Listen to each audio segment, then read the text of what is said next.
Welcome, everyone. I'm Rob Sahutsky. I'm Sergey Feldman. And I'm Zach Miles. You're listening to Babble of the Beltway.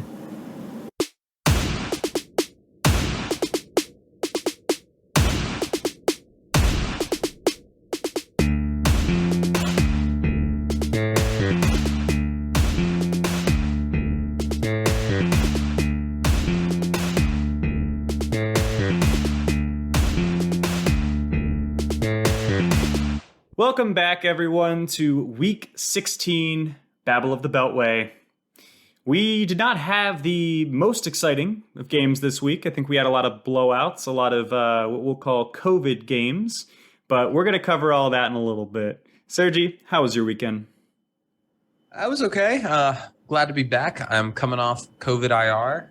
That was a fun experience. Everyone loves that. I hate fantasy football. I really, really hate fantasy football. That's a summary of my weekend. I was in 8 leagues this year. Don't ever do that to yourselves, people. Please don't do that to yourselves because it makes you hate everything about every Sunday night. But I'm going to quiet it down. I made playoffs in 5. I made it to the championship in 2. I almost made it in 3, but unfortunately I went against Jalen Waddle and the Dolphins defense on Monday night, and Ian Book is trash. So they sold on me. It hurts. But the most important part, it doesn't matter about this weekend, but it's next weekend. Because next weekend, I'm going to whoop Zach's butt in the championship of his family fantasy football league in my inaugural season. I told him from the first day, I'm coming for your throat. I'm going to take you out. And you know what? We're here in the championship. So it's a big week. Yeah, so I guess I'll go ahead and talk about my weekend because Sergey didn't even have the courtesy to ask me. He just wants to throw out these baseless threats considering he's not going to beat me, especially because this is the only championship I made. So, and I was on my way to 4. So that should tell you guys about how my weekend was. I can't really sugarcoat it. It was great seeing family and friends and being able to celebrate holidays together. But I lost in 3 out of 4 of my playoff games. And there was one particularly crushing loss because I was undefeated the entire season up until this point. And Travis Kelce was on COVID IR. I had lost 2 other players to COVID and then injuries. And I was just like, you know what? Just wasn't meant to be this year. But Sergi, you better watch yourself because I'm coming for you. You're going to lose because I'm not going to let somebody like you win my fantasy league. My God. What is that? My God. Wow. This is very personal. I'm just talking about just some friendly Jocelyn. And Absolutely not. but Zach is coming for my throat. Wow. This is life for me. Yeah. I'll tell you something. So, unfortunately, I also lost a fantasy playoff game this weekend. To make matters even worse, I lost it to my girlfriend. Every single player on her team had a record day. Her lowest scoring player was 15 points. She got 182 points with T. Higgins on her bench. So she didn't even get that 43 points and she still completely smoked me. So that was quite a bad break. Shout out to all of the defenses that got absolutely melted this week and cost me my playoffs. I'm still alive in another playoffs, but this one hurt. A lot of trash was talked to me this week, and just gonna deal with it. But sounds like you're buying dinner this week. Yeah, unfortunately. She said if she won the money, though, she would buy me dinner for helping her throughout the season. But playoffs are always rough. It is what it is. And speaking of the playoffs, the playoffs? Don't talk about playoffs. You kidding me? Playoffs? I just hope we can win a game. As our fun little intro segment indicated, this week, instead of talking about the games, which, spoiler alert, were all just blowouts, we're going to be talking about the playoffs. So we have 2 more games to go, and we are going to tell you who we think are going to win those games, how that impacts the current playoff picture, and then who we believe the matchups will be on wildcard weekend. Now, things are going to get a little bit complicated for the AFC. As of right now, the Kansas City Chiefs are the only team that are locked into the playoffs. The other 6 spots are all open. The NFC picture, on the other hand, is a little bit clearer. There are 5 teams that are already guaranteed to make the playoffs. The Packers, the Cowboys, the Rams, the Buccaneers, and the Cardinals. They have already secured their spot in the dance. There is no question about that. The Packers, Cowboys, and Buccaneers already locked down their division. Rams and Cardinals currently fighting for their division. So AFC, absolute dumpster fire. We're not going to start with them. We're going to start with the low-hanging fruit, as we love to do in this podcast so much. And we are going to talk about the NFC playoffs. And before we do this, we want to give you a disclaimer. Any and all of our picks are subject to the COVID. Any of these games can be completely flipped, destroyed, ruined, as we saw last night with the Saints. We're recording this on Tuesday. COVID can ruin any team in any given week and really shake up the playoff picture. So let's talk about the 6 teams competing for the NFC wildcard spots. How about Zach?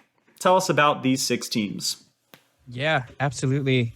So the 6 teams that we have competing for these 2 spots are the 49ers, the Eagles, the Vikings, the Falcons, the Saints, and technically Washington football, but yeah, I don't think we got to mention them. Technically Landover football. Landover football. Yeah, technically, if we're being very literal. Go ahead. Well, I thought you were going to say something. No, I was just going to keep going down the road of insulting Washington, but I think that you're plenty down the line. So we can don't worry, Washington football update is definitely going to be... Half of this podcast is currently dedicated to making fun of the Like, we have it in awards, we have it in... Don't worry about that. We have plenty. What do you do? Yeah, like, that's just how it is. But anyways, so we're predicting that the Rams and the Cardinals are going to end up going 1-1 to finish their season. And if that happens, then the NFC wildcards are going to look like this. At 5, it's going to be the Cardinals. 6, it's going to be the Niners. And 7 is going to be the Eagles. But we want to tell you guys our predictions on the games, which leads to that. So I know that every single week we do, the future is now. And that's just for this week. But for this segment's purposes, we've actually predicted the next 2 weeks and what it is that we expect to happen. So consensus is the 49ers are going to beat the Texans and also beat the Rams, which maybe that's a little bit of a hot take. But, Serge, go ahead and explain why it is that we were going to say 49ers over Rams. I mean, the Rams don't have a shot at the 1 seed in the NFC. I mean, that's pretty much all but locked up by Green Bay. So what's their incentive for starting their starters on week 18? I think the Rams have a devastating run game, devastating pass offense. I mean, Cooper Kupp might be trying to play to set a record, but apart from that, I'm not very threatened by Jake Funk. I don't expect him to play Aaron Donald. I wouldn't expect him to play Jalen Ramsey. 49ers got something to play for. Rams don't. And I think the 49ers starters are going to beat the Rams backups any day of the week. 100%. And then if Jimmy Garoppolo is out for a couple of weeks, I mean, we're going to be looking at that unknown of Trey Lance as well. Trey Lance was their rookie quarterback that they traded up for. Hasn't really played too much this year. Has played a game and a half. And, I mean, he looked like a baller for that half a game. And then that other game, he looked like a rookie. So we'll see how it kind of develops with him. But, Rob, tell us about our next prediction here. Yeah, it's actually the Philadelphia Eagles, surprisingly. They are currently sitting at 8-7. They have really gotten their act together. Mostly because they've switched into being a rushing team. So their next 2 matchups are the Washington football team. We're just going to go ahead and mark that one up as a win. Sorry, Zach. Yeah, it's all right. And then their second game is the Cowboys.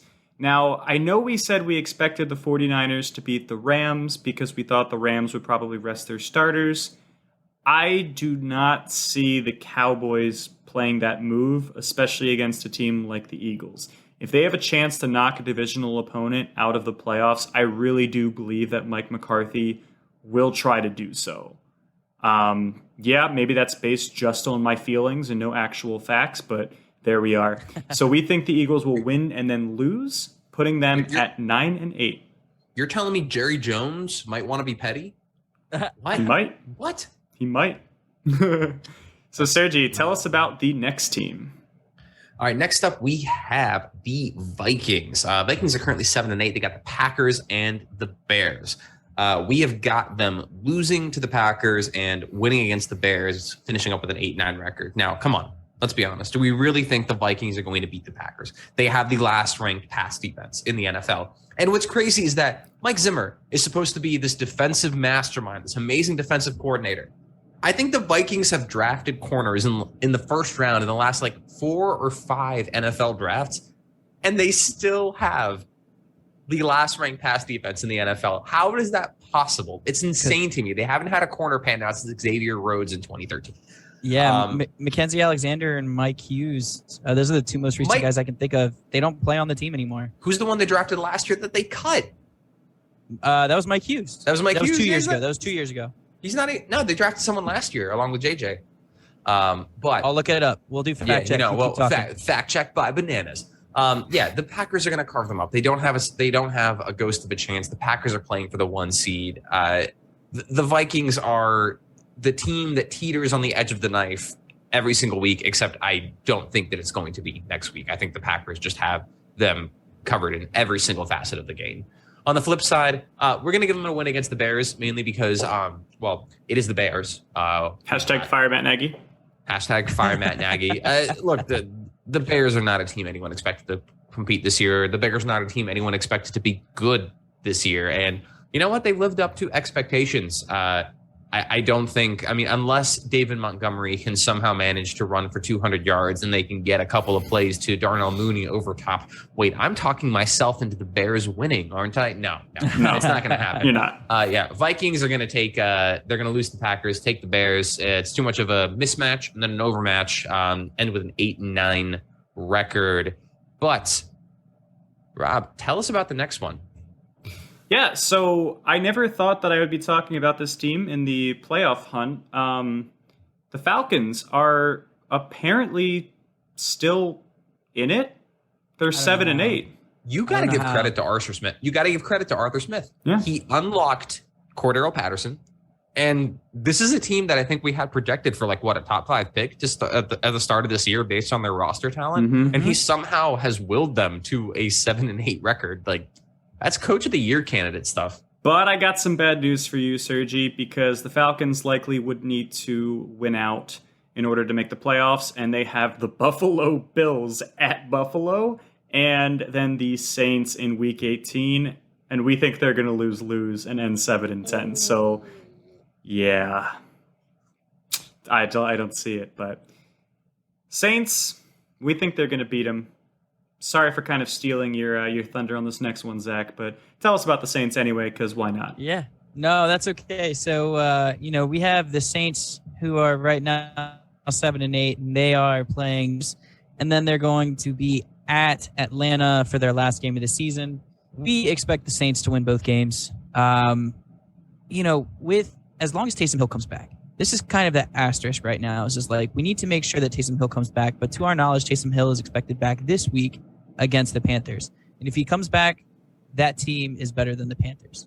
If he doesn't come back and Trevor Siemian is also not cleared, that's when it becomes questionable. But as of right now, the way that things are shaping up, it's looking like Siemian and or Taysom Hill will both be cleared to go ahead and play for the rest of the season, barring any other unforeseen injuries or anything. And we expect the Saints to beat the Panthers and then also defeat Atlanta, putting them to a 9-8 record at the end of the year.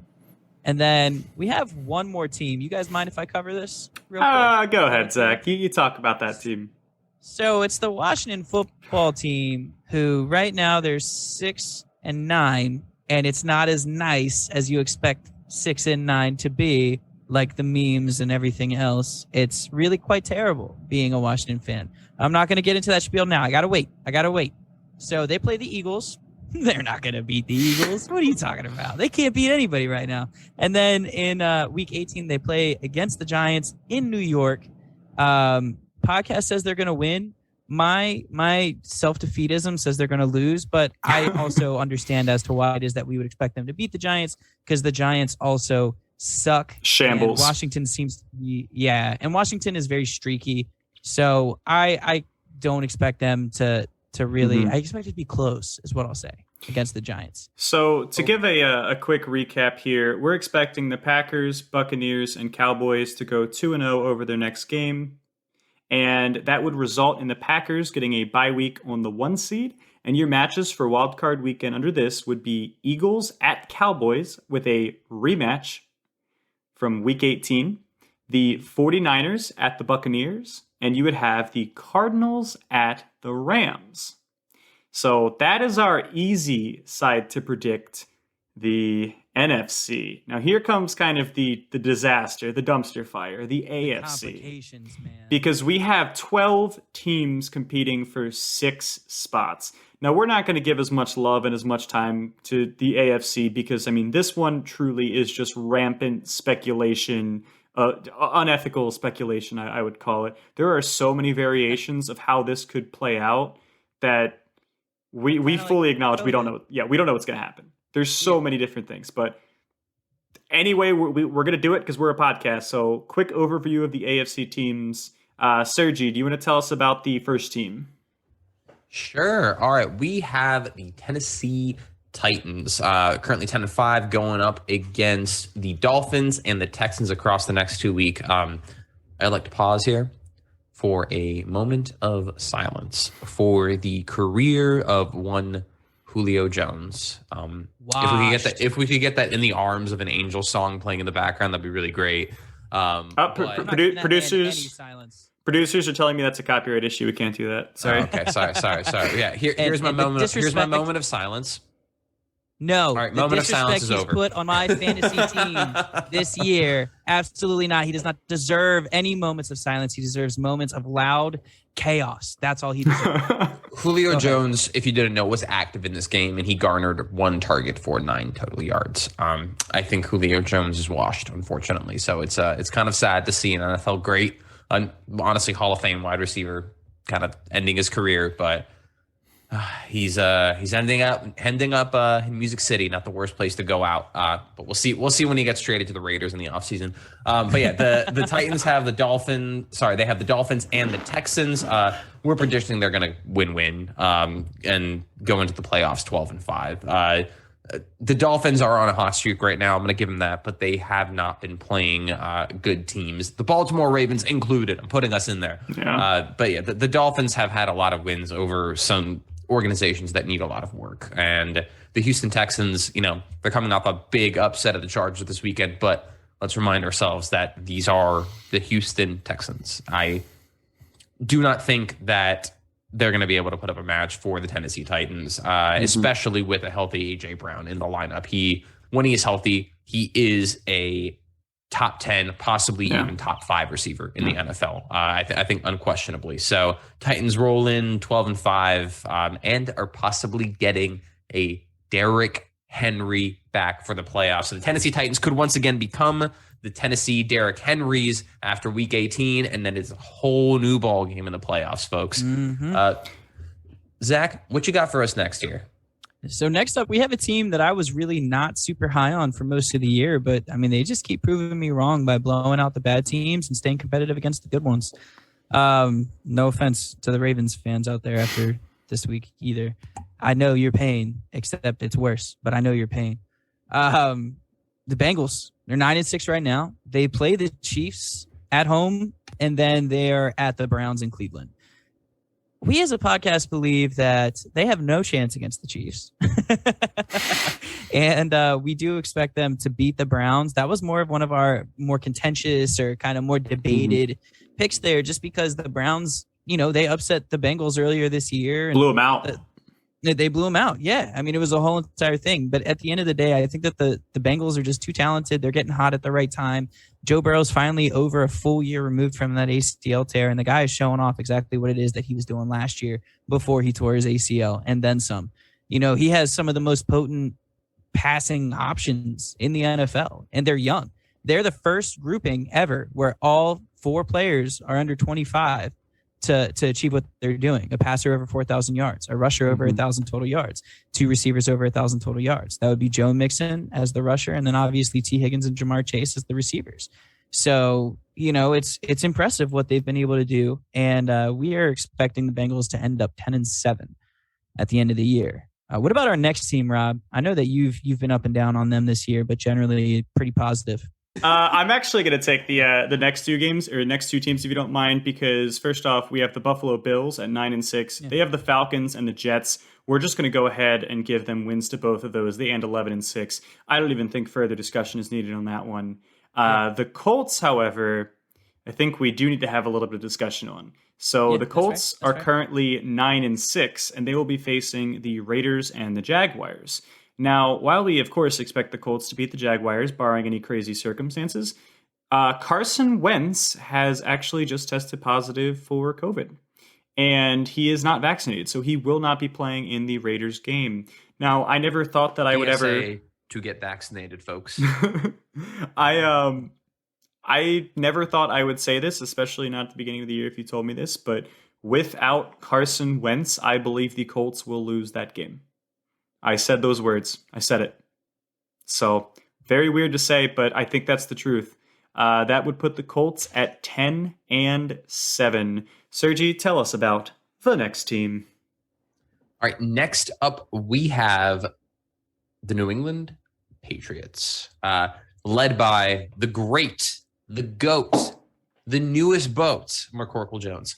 New England Patriots are currently 9-6. Zach's making a face. I'm running with it. We're going up against the Jags next week and the Dolphins to finish off the season at week 18. We have them winning both games back to back. Why? Well, first off, they are playing the Jacksonville Jaguars.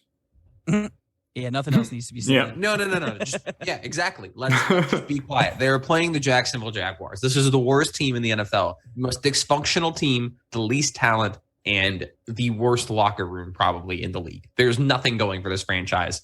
They're going to lose to the Patriots.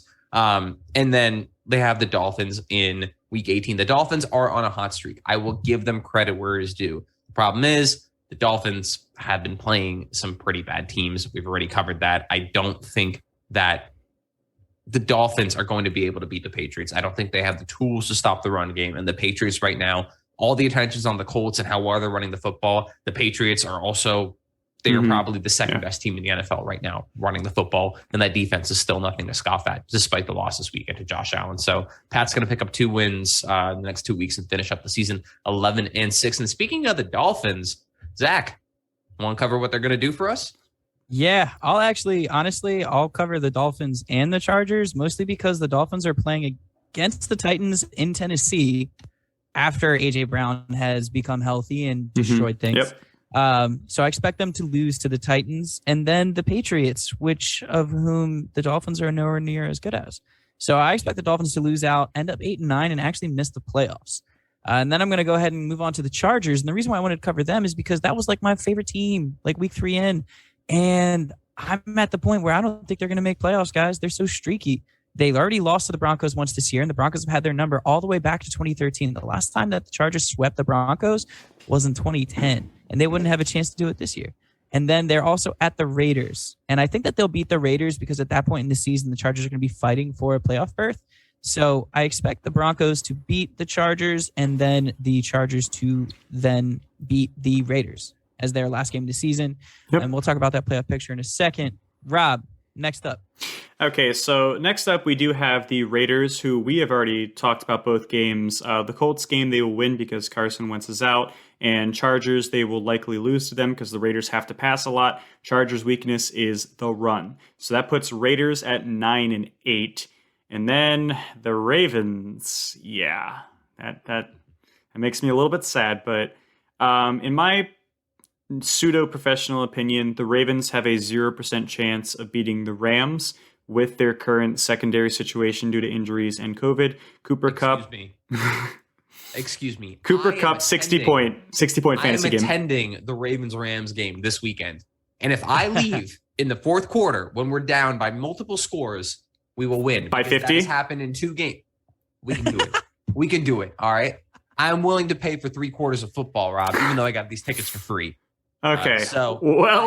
I'm a dissenter here. I believe we're going to win, and I'm going to be the reason that we win. I'm not getting a big head about this at all. I promise. Well, the people on this podcast who are currently tethered to reality have decided that the Rams will, in fact, beat the Ravens. And the Ravens, we do believe, despite all of their injuries, can still beat the Steelers. The Steelers look absolutely atrocious. So the Ravens will end up at 9-8. Speaking of the atrocious Steelers. It's still going to be a one-score game. Oh, absolutely. Where we have to win on the final drive. It doesn't matter how bad absolutely. the look. Yeah. But tell us about the atrocious Steelers as well as the Browns, Sergi. Well, we just covered them. The atrocious Steelers. They played one of the worst games of football I have ever seen this week against the Chiefs. Wow. It was fun to watch. I enjoyed it. It brought a tear to my eye, some warmth to my heart on a cold, rainy Maryland day. Even though it was going to be like 80 degrees the next day because, again, it's Maryland weather. The Steelers are currently 7-7-1 because they could not beat the Detroit Lions. The prediction is that they are going to lose out the season in back-to-back games. Look, they got the Browns this upcoming week. I just don't think they have the talent on their roster to beat the Browns. And then we already told you we think the Ravens are going to take the win with a slightly incrementally healthier team in Week 18. The Steelers are doing everything they can to compete, and it is Mike Tomlin pulling this team along by sheer force of will to wins. I have all the respect for him as a coach, but this roster, I don't think has enough talent to make the playoffs this year. We see them finishing with a 7-9-1 record. Speaking of the Steelers and the Browns and the AFC North, you know what? I'm just going to take this nenext one. We got the Browns 7-8. They are going to be at the Steelers and at the Bengals. We already talked about this. We got them beating the Steelers next coming week. They got a lot of people back. The Browns got like Jedrick Willis. They got Kareem Hunt. They've got Jadeveon Clowney. I think they got Rodney Harrison back too. They got so many of their pieces back from the COVID list this week. Their defense is going to be really, really healthy. They might be able to run the ball. I think they're going to overcome even a tough Steelers defense. I just don't think they have the firepower to beat the Bengals, and the Bengals passing offense is super hot right now. So I could see them losing in Week 18. We have the Browns going 8-9 to finish the year. The Cleveland Browns are a great team, but they have a Baker Mayfield problem. And to finish off, Zach, this could be a team for you, a home for you one day, but more on that possibly later. We'll see. There's some great rumors out there. Zach, tell us about the Broncos. Yeah, absolutely. So the Broncos right now are sitting at 7-8. They're at the Chargers. As I mentioned earlier, I expect the Chargers to lose to the Broncos because the Broncos already had their number earlier this year. And the Chargers are coming off of one of the most disappointing losses against the Texans that I think I've ever seen, honestly, when it comes to a team with that amount of talent. Then we have the Broncos finishing out the season at the Chiefs. I'm sorry, I hate to say it. I expect them to go 8-9. I don't think they're going to beat the Chiefs. Overall, we're predicting that the Chiefs are going to end up beating the Bengals and the Broncos and 13-4, which would make the AFC bracket look like this. The number 1 seed would be the Chiefs, which would mean that they would have a bye. Number 2 would be the Titans. 3 is the Bills. 4 is the Bengals. 5 is the Patriots. 6 is the Colts. In a very strange and complicated way, you're just going to have to trust what we're going to have to say here. 7 would actually be the Ravens, and that is due to ridiculous rules about tiebreakers in the NFL. But just trust us. Assuming the Dolphins lose out, the Ravens will be the 7th seed, which means your wild card weekend for the AFC would be Ravens at Chiefs. Nope, that's not right. It would be Colts at Bills, Patriots at Bengals, and then Ravens at Titans. My apologies. The Chiefs are on a bye. That's okay. No worries. No worries. You would imagine I would read the script ahead of time. We would have a nice little rematch with the Ravens matching up against the Titans in the playoffs yet again. What is that? 3rd time in 4 years, or would it be 3-3? Yeah. We'll talk about it. We're not going to talk about it. We're Yeah. just gonna... All right. My bad. Can we and just then the talk Colts about at the Bills again, and it's a whole thing. Patriots and Bengals to finish that off. The Chiefs have won 7 straight games since they traded for Melvin Ingram. Yep. I have never seen a mediocre trade impact a team that much in the NFL before. It's completely crazy. Obviously, you don't remember Randy Moss being traded to the Patriots for a 4th round pick. Obviously, you don't remember because that was the most mediocre trade of all time at that point. I mean, for a guy who was getting paid $1 million a year, and then the next season he comes out and drops 23 touchdowns on the rest of the league. Fair. Sorry, not to spit in your cereal. All right, but those are spit in my cereal. Those are our podcast predictions for how the playoffs are going to play out. So just to recap, we have the Packers and Chiefs will be on bye. Eagles at Cowboys, 49ers at Buccaneers, Cardinals at Rams, Ravens at Titans, Colts at Bills, Patriots at Bengals. Book 'em. Awards for the worthy. Wow. Up next, we have our awards, starting with Earth, Wind, and Fire. Earth being the best ground attack, Wind being the best air or passing attack, and Fire being the best defensive effort. Zach, tell us about this week's Earth Award. Yeah, absolutely. So Earth this week is going to go to a guy that we all thought was retired, Rex Burkhead. I don't think we actually thought he was retired, but honestly, I didn't think he was ever going to get carries with the Texans. Guys, hold on. I'm sorry. I gotta. I just got breaking news. John Madden passed away this morning at 85. Oh, wow. Wow. That's really sad. Honestly, and obviously, guys, I know that we're still recording here, so that's really tragic because he was such a big figure in football. But all the things that they've been doing for John Madden recently, I was wondering if something was going on. And if he was sick or something, I was hoping not. Yeah, but I mean, it's just, yeah. Wow, that sucks. Yeah, Rob, do we want to go back and cut it, or do we want to? No. Okay. Here's what we're gonna do. We're gonna this week. It is the John Madden Earth Award. Yeah. Yeah. No, I mean the man's name is synonymous with football. Yeah. I mean, Madden, the game. That's what all of us grew up playing, man. Yeah. And I remember listening to him being a commentator. Yeah. So holy cow. No, I mean, great man. Did so much for the sport and terms of, as a coach and in recognition and widespread and no, absolutely. Yeah. Rest in peace. Yeah, absolutely. Wow, this is weird going back to this, but John Madden Earth Award. Rex Burkhead still exists, and he's won the John Madden. We should do something better for John Madden than the Earth Award. We'll figure out something for next week. We'll figure out the All Madden Award. When we have more time to plan things out, we'll give him a proper tribute next week. Yeah, that's let's not give him like a half thought out thing. This is why we don't check our phones during the podcast recording, boys. Yes, yeah, absolutely. No, but he also got a push notification. I read my script off my phone, so I get it. Anyways, Rex Burkhead still plays football. They carved up the Chargers. We said last week that the Chargers' biggest liability is their run defense, and that continues to prove true. Rex Burkhead ran 22 times for 149 yards, which is really kind of quite crazy. Like, that's bananas, just considering how long he's been in the league and how useless he's been for like a year and a half, 2 years now. So congratulations to him, especially considering he was playing with Davis Mills behind one of the worst offensive lines in football. Definitely next week or the week after to end the season, we will have an All Madden Award for the best players that we vote on this podcast or something along those lines. But we're going to go back with our regular awards. Rob, go ahead and get us going on Wind. So for the Wind Award this week, we do have to put a massive asterisk here on degree of difficulty. But the Wind Award will go to Joe Burrow and the Cincinnati Bengals. They were playing against a local high school team called the Ravens. It's kind of hard because statistically, like, it's still technically an NFL game, but it's a COVID year NFL game. He was playing against people who don't belong on the football field, and he was playing against numerous of them. With that said, he still had an incredible stat line, and that's what the Wind Award is all about, and it was done through the air. He went 37 for 46, 525 yards, 4 touchdowns, 0 turnovers, 0 punts, and a 143.2 passer rating.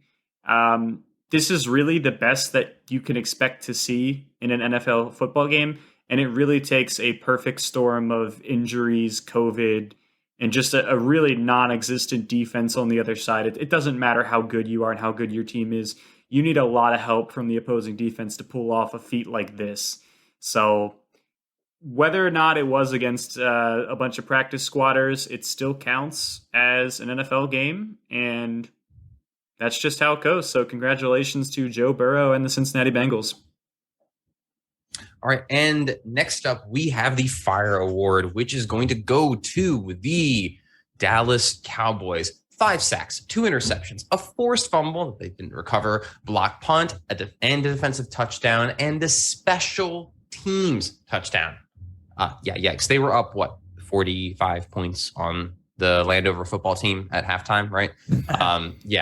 They smacked Washington football team and heavily contributed to a 56-14 rout. That defense is insane.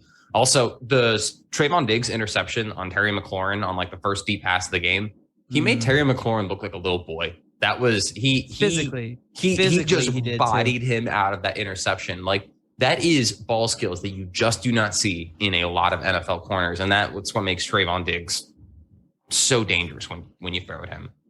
Dude, and something else. Sorry, not to interrupt. I mean, he's 6'2". I had no idea he was 6'2". Yeah. He's got everything that you need other than letting up 120 yards a game other than coverage skills. but that begs you, like, okay, what do you prefer? Because Marcus Peters is the same exact way. Mm-hmm. We're talking about guys who are going to give up big plays. They give up a lot of yards, but they force turnovers. So what do you want? Do you want the guy that shuts down the yards, or you want the guy that turns the ball over for your team? You want the guy who creates turnovers, 100%. Probably. Because if you're that good, they can just not pass to you. Yeah. Exactly. I mean, it's there's more than this conversation, but it's a cool debate to have. And then Sure. We'll out. So we talked about that All Madden award. And in the brief thing, RIP John Madden. But All Madden award for just good stuff for football on and off the field.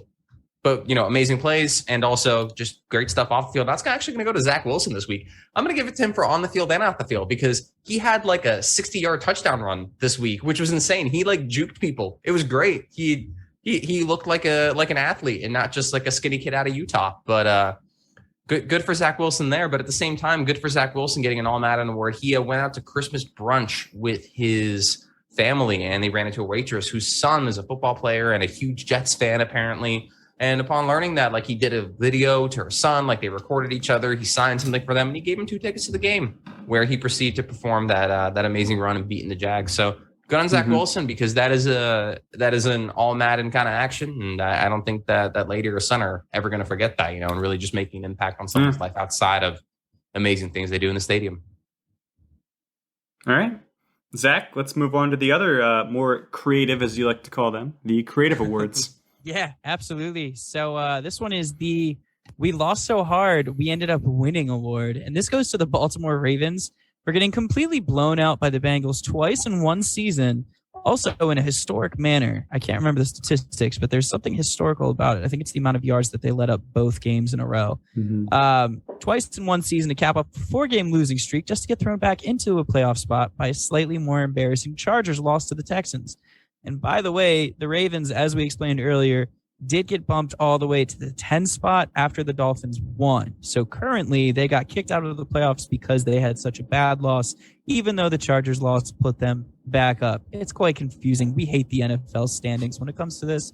Rob, go ahead and tell us about this next one. All right, this next award is the Brotherly Love Award. And this goes to the Washington football team for playing off a sidelines thrown punch as just a little brotherly disagreement.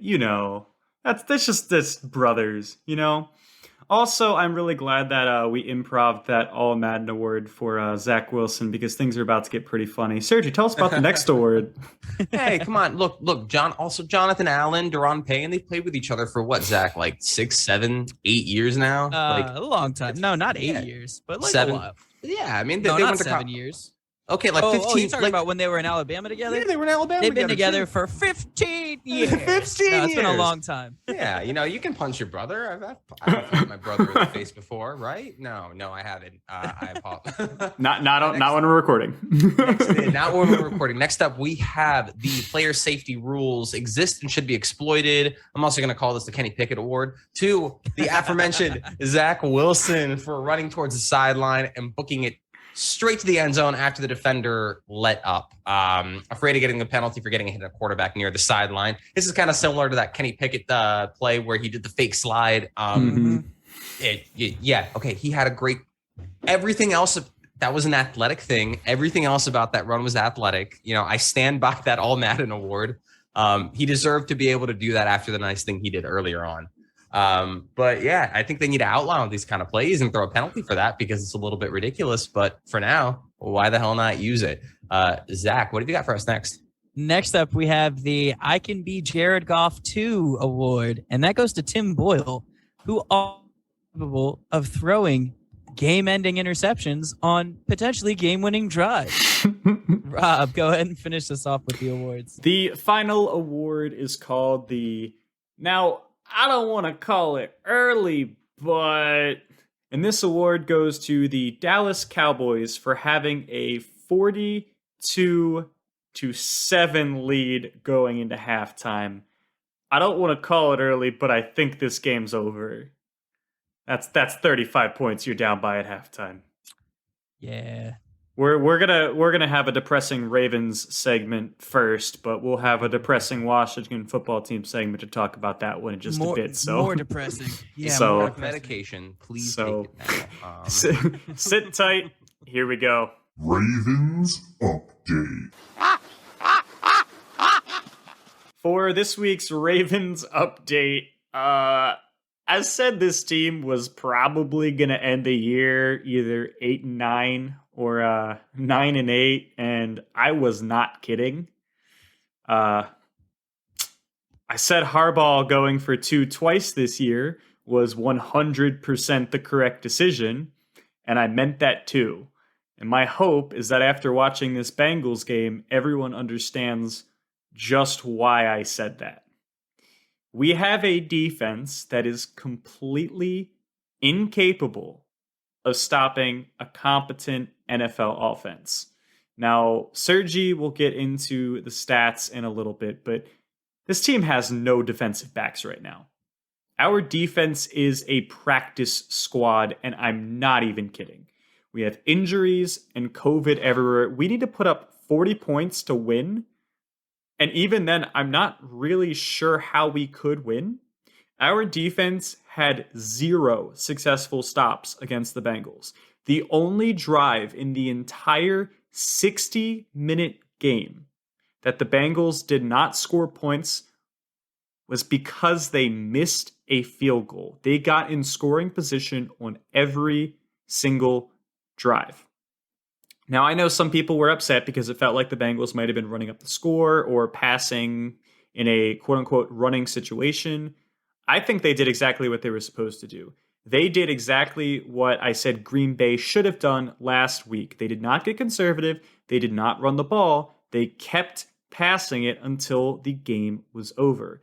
The Green Bay Packers almost lost to the Baltimore Ravens solely because they played conservative and they played into our fantastic rushing defense instead of just exploiting our horrifically bad passing defense the entire game. The Bengals passed, they kept passing, and then they just kept passing after that. And that's why they blew us out. This is something that teams can learn from. The Rams will probably get a big lead on us. They can possibly lose that game to the Ravens if they try to play conservatively and if they try to switch to a rushing team. That would be a huge mistake. They should pass every down if they can, because we have no defensive backs. Now, we forced, as I said, 0 turnovers, 0 punts, and only 1 drive where they did not score. I don't know where to go from there. I don't know how we can possibly turn this around and beat the Rams. I legitimately believe we have like maybe a 1% chance of beating the Rams, and they have to make a significant number of mistakes and maybe also have COVID and injuries. That's the only way we can beat the Rams. I still think we can maybe beat the Steelers, but Deontay Johnson's going to have a day. He's going to have a 2-touchdown, 3-touchdown day. Our only advantage is that Roethlisberger can't throw the ball. That's literally the only reason that we picked the Ravens over the Steelers. And even then, we still think it's going to be a 1-score game. But we get blown out by the Bengals twice in 1 year. The first time we had no excuse. And we've likely lost the AFC North permanently because we're not going to win out and the Bengals are not going to lose out. Yet we somehow gained the wild card seed because of weird tiebreaker rules. And as we had mentioned earlier, when it's the Ravens, the Raiders, and the Chargers, the Ravens are the 7 seed. When the Dolphins then turn it from a 3-way tie to a 4-way tie, we get kicked from the 7 seed to the 10 seed. Does that make any sense? No, it doesn't, but that's the NFL. It is what it is. Yeah, and in all likelihood, we have one path to the playoffs in the 7 seed. If we can beat the Steelers and a couple other games go our way, I don't think we can beat the Rams. Even if we get into the playoffs, I don't think we're going to beat any team, especially if it's the Titans. I think we're going to get probably smashed because Derrick Henry is going to be back, and we have no defensive backs. A.J. Brown will have a 200-yard game. So, is what it is. I didn't mean to be this sort of doomsayer earlier in the year, but, I mean, facts are facts. And right now, this team cannot defend anything. And that is just a problem that I don't know how you get past in a league that is based on the passing offense. Sergi, would you like to break down some statistics and possibly cry a little bit? Yeah. I think I'm going to cry a little bit before I break down some statistics, if that's okay with everybody. That's fine. Audience, you don't have a choice. But then you could just skip ahead about like 2 to 3 minutes. So up to you. Look, I really love Dynasty fantasy football. And that is because Dynasty has let me think about football in a really new way, which is, okay, let me be forward thinking. Let me think about what I can acquire, what I can do, what a player can and cannot do, not this year, but the next 2 to 3 years down the line. That being said, that's why I'm rooting for the Steelers in week 18. I can't believe I'm saying that. I would honestly rather prefer the Ravens lose out the last 2 games. I look at the playoffs and our current projections, and we come and we play the Titans. I mean, I don't see us beating the Titans, but Lord forbid, that we have that we actually somehow managed to get a trap game against the Titans and end up playing another team. I don't see us going to a Super Bowl with this roster. It's not possible. We don't have the depth. Injuries, COVID, it is not the year, and that's fine. At this point, I'd rather get an earlier draft pick and continue to build on a talented young roster, which I think that we have. The last time we picked within the top 15, top 16 picks, the last 2 times, we ended up getting 2 players, a Ronnie Stanley and our Marlon Humphrey. And yes, both of these guys are hurt right now because it's that kind of year, but they are cornerstones of our team. And we generally are really good at picking talent in the early half of the draft. I would love to see us to be able to pick someone up if that means that we don't make the playoffs this year, if that means that we lose out, because that gives us a better chance for the future. I think this is a lost season. I don't think there's anything we could have done about it. I think we've played with heart the entire time. And I think that, unfortunately, that's what football is. Football is injuries sometimes. I love our team, love what we're doing, love the decisions that we're making. I love that we play to win football games every week, despite who we have to start. And that's all I can say about being a Ravens fan right now. Next to those stats, Rob wanted me to cover just a little bit of the passing stats that we talked about earlier in the Ravens update. So Joe Burrow went 37-46, 525 yards, 4 touchdowns, like we talked about earlier. That is not very hard against guys that, can get signed off the street this week, by the way, the guys that have played one NFL game their entire career. Just to give some ideas, Kevon Seymour was targeted 8 times for 7 completions. He had 123 yards against him. He allowed the perfect NFL passer rating against them in this game, 158.3. Brandon Stevens targeted 3 times, 3 completions, 98 yards, 158.3. Darrell Worley, 7 targets, 6 catches, 57 yards, and it was a 140.2 rating. This is going against Jamar Chase, Offensive Rookie of the Year, T. Higgins, a top 20 wide receiver, and Tyler Boyd, probably one of the most underrated slot receivers in the league. Of course, Joe Burrow is going to throw it for 400 or 500 yards against us. Granted, I'm not going to discount a great performance, but let's be honest that we're not even playing practice squad players at corner right now. I just want to see this team get healthy. Our pressure is great. Owe looks good. We have just Emmanuel on the inside. I hope we get Derek Wolfe back next year. When we get our front 7 healthy, they've been okay, even though they haven't been healthy.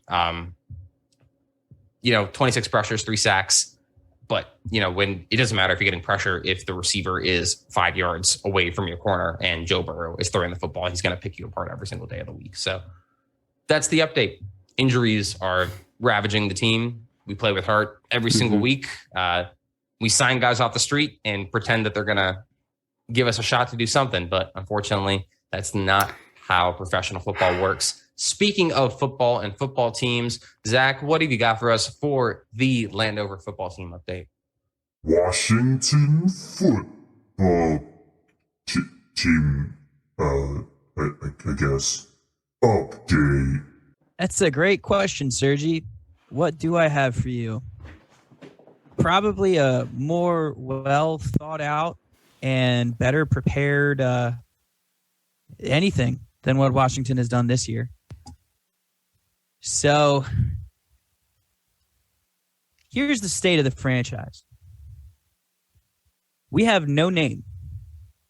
We have sexual assault and misconduct scandals still looming over our heads that Congress has to still push for, considering Dan Snyder is being protected by Roger Goodell.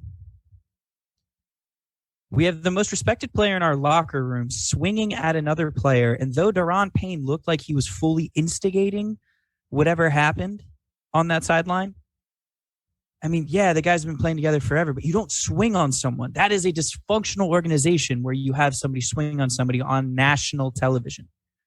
We have FedEx Field filled with other teams' fans every single week. Maybe that's why the organization doesn't really care if there are leaky sewer pipes spilling muck all over fans. We have free agent busts so far, as per usual, in William Jackson and Curtis Samuel. And I don't really know where to go with things after that. There's been a lot of talk on Twitter about like, oh, is this rock bottom?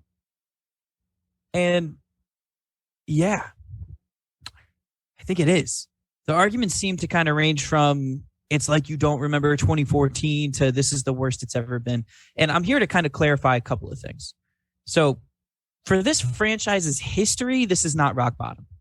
Rock bottom for the Washington football franchise, formerly known as the Redskins, was probably the refusal to integrate and being the last team to do so only because Congress had to step in, which sounds like a theme. Other than that, rock bottom was probably the purchase of this franchise by Dan Snyder.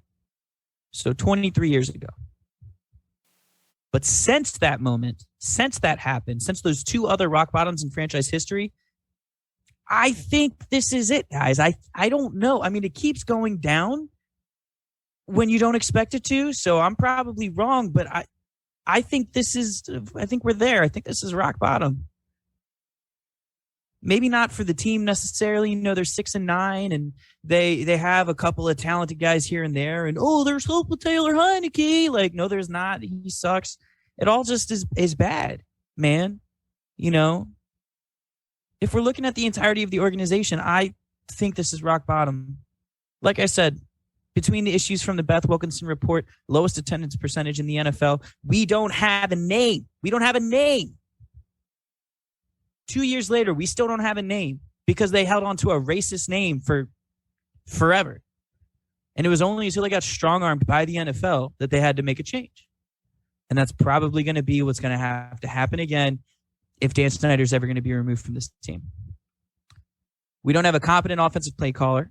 Scott Turner's only there because his dad is really close friends with the head coach. We don't have a QB.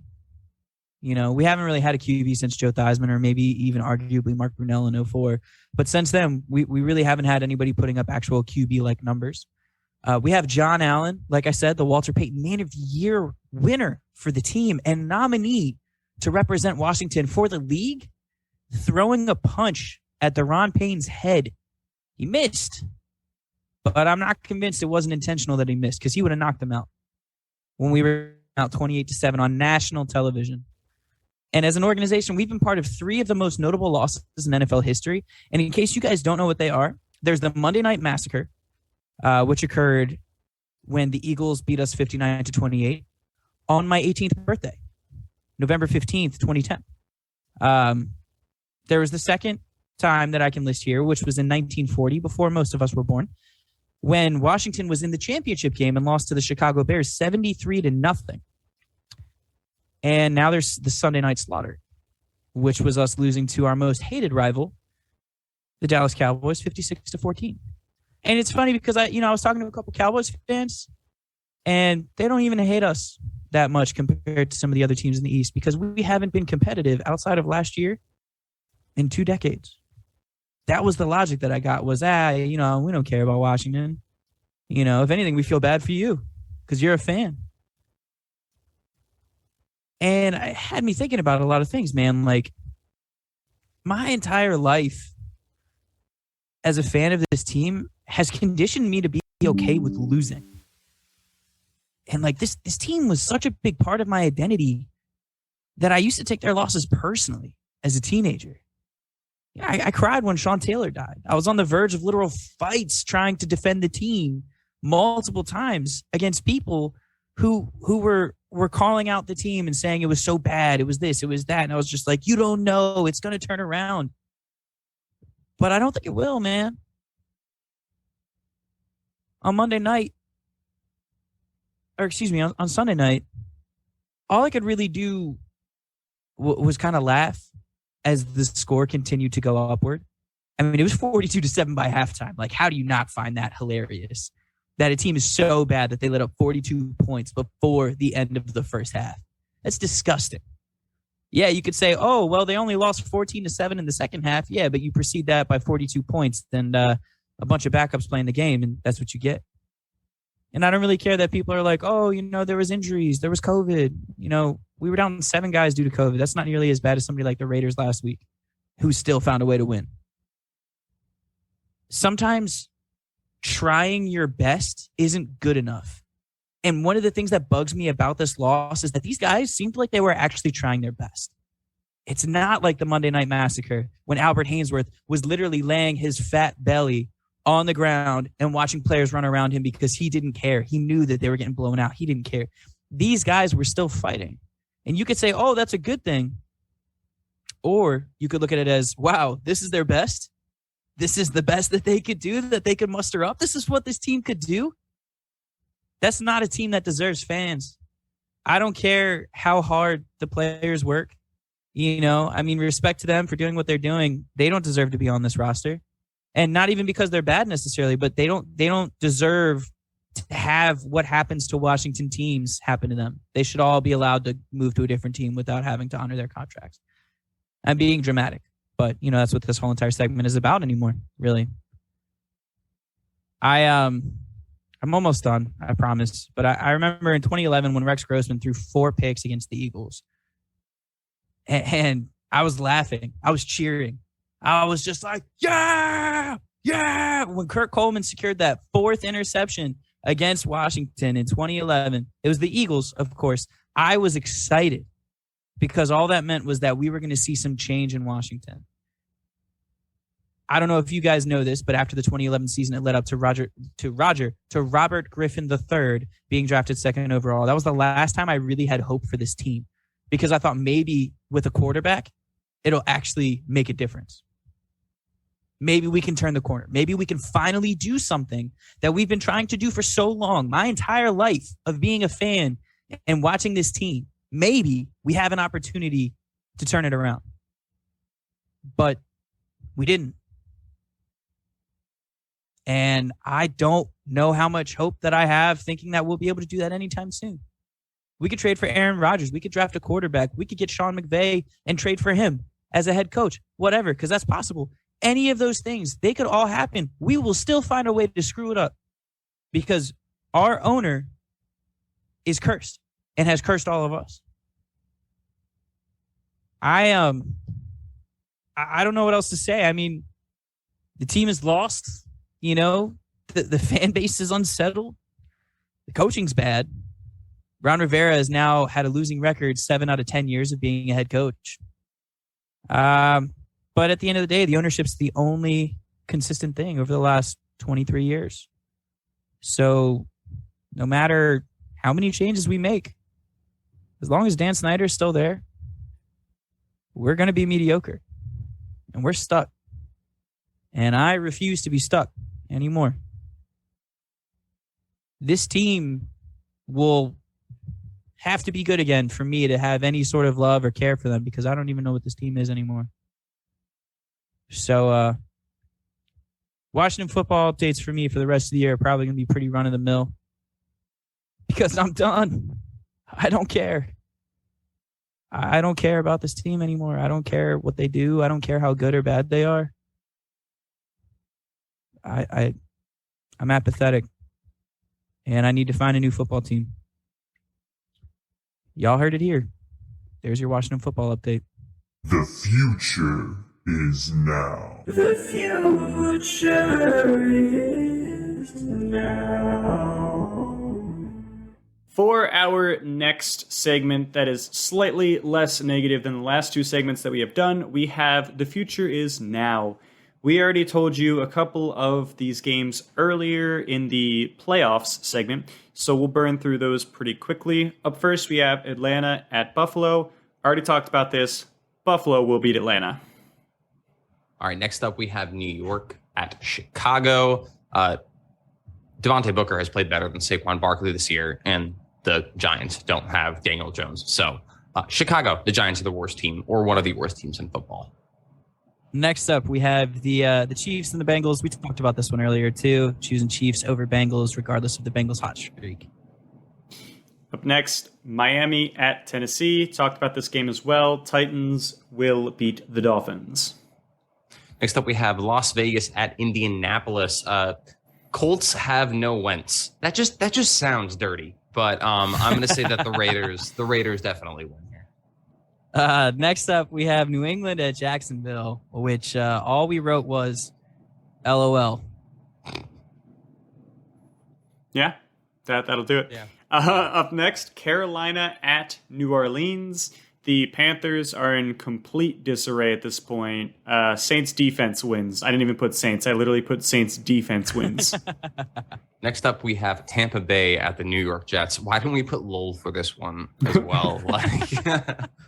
Actually, Zach Wilson on goodwill from the All Madden Award is going to burn the Buccaneers. No, come on, guys. Yeah, Bucs are going to. So, just a side question I wanted to ask. I know we're running out of time. Why did Zach Wilson get the first All Madden Award? I don't know. I get it, but you could have done better. Go ahead. Hey. Oh, it's me. Washington football is a mess. They play the Eagles. We know that the Eagles are going to beat Washington football. I don't know why I'm talking right now. You're next, Rob. Denver at Chargers. We talked about this a little bit. Chargers cannot stop the run to save their life. Rex Burkhead ran rampant over this team. You think that Javonte Williams and, Melvin Gordon? Yeah. You think that the Chargers are going to stop them? Yeah, okay. Broncos win. Next up, we have Houston at San Francisco. It is the rookie quarterback matchup that we all wanted this year. Trey Lance versus Davis Mills. I know that I was looking forward to that come week one. We've got the 49ers winning here. They're the better team. I don't know if Houston can catch lightning in a bottle 2 weeks in a row. I like that. That's the first time I think I've ever heard you say that. That sounds smooth. Next up, we have Dallas and Arizona. It sounds counterproductive to what it is that we would have guessed early in the season, but Arizona's on a slide, man. They're not doing great. Now they're down DeAndre Hopkins still, and things are just not good for them. Cowboys win. Detroit at Seattle. Seattle now surprisingly has a fairly efficient running game with Rashad Penny. Should he actually be able to play 60 minutes of football without being injured, he will run all over Detroit, and Seattle will win. Next up, we have the Los Angeles Rams, the Baltimore Ravens. The people who are rational say that the Rams will win, but if I show up to the game and I leave at the end of the third quarter, it's not enough. We win one more time. I need everyone who listens to this podcast, all three of you, especially you, Mom, email Steve Bisciotti that I need season tickets for free to the Ravens because I am the secret sauce. Next up, although we still think the Rams are going to win. Next up, we have Minnesota and Green Bay. Aaron Rodgers doesn't only own the Bears, and this is kind of like a little bit of an Aaron Rodgers revenge game. So I fully expect that the Packers are not going to take their early loss to Minnesota lightly. Mm-hmm. Rodgers comes out, destroys them, and him and Devontae Adams win me a championship over Sir G. All right, and finally, we have the Cleveland Browns at Pittsburgh. The Steelers cannot defend the run. The Browns can only run. Look, Baker Mayfield, every play. I don't care if it's 3rd and 30. I don't care if it's a 2-minute drill. Hand the ball off. If they do that, they will win the game. Do I think Stefanski can coach his way into a loss in this game? Absolutely. But seriously, hand the ball off. Browns win. Fishing for fantasy. In our final segment, and likely the last time we will be giving advice for fantasy, we have Fishing for Fantasy. We're thinking probably next week we'll break down a lot of our picks, but I know a lot of people have championships, so we will have one more week where we give advice on who you can pick on the waiver wire. Hopefully, you don't need it. Up first for quarterbacks, we have, and this says, whoever the Ravens start this week. So without Lamar, the offense has been surprisingly effective. Tyler Huntley dropped 36 points on Green Bay, and checks notes, Josh Johnson got 19 points against the Bengals. If Lamar sits again in Week 17, his backup may have a great day because Mark Andrews currently looks uncoverable. The Ravens have insane garbage time potential as well. With a defense that cannot stop a single thing, Cooper Kupp will be getting 500 yards and 7 touchdowns in this game. That means the Ravens will likely be playing against very conservative coverages in time-wasting defensive alignments. That means free yards, possibly free touchdowns. Defenses aren't playing very hard. Being down 20-25 points with a fairly good offense can be a good thing in fantasy. So we have QB, whoever the Ravens start. And to add one more onto quarterbacks, Rob, in case Lamar Jackson starts, because he's probably owned in your league, go ahead and go grab Trey Lance. I hope you've grabbed him already, but Jimmy Garoppolo has a fracture in his throwing thumb. I think Trey Lance could get the start against Houston. And he put up 20 points in one half of football, his first start. Granted, he only put up 15 points against the tough Arizona defense the following week. But we've said this once. We've said it twice. We said it multiple times. I'm going to say it one more time. Rushing quarterbacks are a fantasy football cheat code. It does not matter if Trey Lance only throws for 150 yards if he's going to rush for 70 yards and a touchdown. He is going to give you a very solid floor. And what you don't want from your quarterback in championship week is 0 points. If you need to stream somebody, go grab Trey Lance. Now, we do have, moving on to running backs, I really hope that you own this guy by now. He's been going off for a couple weeks. If he's still on there, go grab Rashad Penny. I don't know if you remember, this was a long time ago, years ago, when I didn't have as many gray hairs in my hair and my back felt totally fine. Way back in 2018, when I was still a young man, Rashad Penny was a first-round pick by the Seattle Seahawks. The guy he's almost 6 foot 220 and runs a 4.40. He's a phenomenal athlete, great vision. The only thing that's never happened, he's never been healthy. And oh my God, somehow he is healthy at the end stretch of the season this year, where no other Seattle Seahawks running backs worth a darn are actually healthy. So pick up Rashad Penny. He's in line for a huge workload. You've seen him perform week after week after week. I think that he's got a great matchup against the Lions, and he can win you a fantasy championship. The next running back that we're going to be suggesting for you guys is none other than Jaguars' Dare Ogunbowale. Now, you might be asking who that is. Well, he's the third running back behind James Robinson and Travis Etienne. But Travis Etienne hasn't played at all this year and won't play this year. And James Robinson just tore his Achilles. Bananas. He's the fourth running back behind James You're right. Robinson, He is Clyde the fourth. Edwards-Helaire, and Carlos Hyde. Yep. Carlos Hyde. Wait, you said Clyde Edwards-Helaire, so you're Sorry. also in the wrong. Oh, no, I bananas myself. Double bananas. All right. Travis Etienne. Yes, it's okay, guys. Anyways, none of it matters. Carlos Hyde hasn't mattered since Urban Meyer got fired. Dare Ogunbowale is the guy to go for. He's going to be the lead back. He catches passes. His next two matchups are actually pretty bad. It's the Patriots and the Colts. But if you're looking for a volume play in your flex position because of COVID or any other reason, 100% pick him up. He's actually a very good value at this point. Up next, moving into wide receivers. And by wide receivers, I mean our only wide receiver on this list. We have Isaiah McKenzie of the Buffalo Bills. he was a little bit of a shocker. He dropped 29 points on the Patriots with both Cole Beasley and Gabriel Davis out for COVID. Now, Beasley, we do expect to return. However, Davis, I believe, has already been ruled out for Week 17. So don't expect another 30-point performance, but he will likely get a large target share with Davis being out, especially against a pass-vulnerable defense such as the Falcons. All right, next up, we have tight ends. So we're recommending Foster Moreau here, but I don't want Foster Moreau to actually play this week because I am playing against Zach and I have Darren Waller sitting on my bench. So Foster Moreau is a great fill-in if Darren Waller does not play. He is, you follow the target volume in with tight ends. That's really the most you can ask for. And he receives the target volume because Derek Carr does like to check the ball down. If you do not see Foster Moreau there, Cole Kmet is another great choice. He's only owned in about 40% of leagues, so he's still out there. The last couple of games he's played, 11 targets, 7 targets, 5 targets, 9 targets, 5 targets. He's getting targeted. He's a big threat across the middle of the field. The guy is enormous. And with tight ends, you just want the quarterback at least throwing them the football. Next up, Zach, take us away.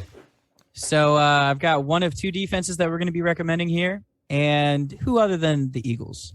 I mean, after the Cowboys just put up, depending on what your scoring is, 27 points for your defense or 25 points or 31 points, whatever it is that it is.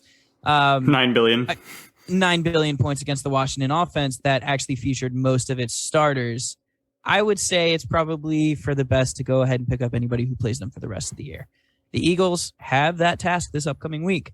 I expect the Eagles to maybe, if not putting up at least one defensive touchdown, to get a bunch of sacks because this offensive line is not right in a lot of ways. And finally, our defense, the Chicago Bears. The Giants are their opponent this week, and they are completely broken on offense. Saquon just averaged 2 yards a carry. They can't decide whether they should start their second string or their third string quarterback. The follow the Jets strategy that we had early in the season is no longer viable. Right now, follow the Giants is the play. The Bears defense is not the greatest, but they are competent enough to make something happen. They've been holding teams down in score, so their floor is fairly high, even if their ceiling is a little bit lower. The Giants are a team bad enough to choke away a big number of points to the Bears. We recommend, as our final pick of this year for Babble of the Beltway, the Chicago Bears. That's such Rob, a terrible one to end on. I don't want to undermine you, but I do have one more pick. Sorry, Elijah Our Moore. second last pick, our second final last pick. The last pick, Elijah Moore for the New York Jets, is coming off of IR most likely this week. If he does come off IR, these words should be music in your ear. Garbage time slot receiver. They're playing. The Jets are playing the Tampa Bay Buccaneers. Thank God. I did not want to end this podcast on the Bears. Thank you so much. Yeah, definitely. At least it was Elijah Moore who, if he had been healthy the whole year, 100% could have been Rookie of the Year for offense. So, all right, Zach, I heard that you are a big fan of social media. Is that true? I don't know anymore, man. But I will say, yeah, guys, follow us on Beltway Babblers on Twitter. Everywhere else, it's Babble of the Beltway. It's TikTok. It's everywhere. It's not everywhere. It's just TikTok and Twitter and YouTube. But also, just most importantly, if you guys actually like this podcast, if you make it this far, thank you so much. We love you. Give us a 5 out of 5 stars. We want to artificially bring that number up as much as possible because all of these podcast apps seem to be doing a rating system. So please leave us a review. We do have one already on Apple Music from September, which I didn't know about. And it's glowing. It's from my aunt. So, of course, but it is glowing. So anyways, to all of our loyal listeners out there, all of our friends, all of our family, we just want to say thank you. Go ahead and finish everything up for us, Rob. All right, guys. Thank you so much for listening. We'll be back next week with our updated playoff picture. We appreciate you guys. I'm Rob Sahutsky. I'm Sergi Feldman. And I'm Zach Miles. And you listen to Babble of the Beltway.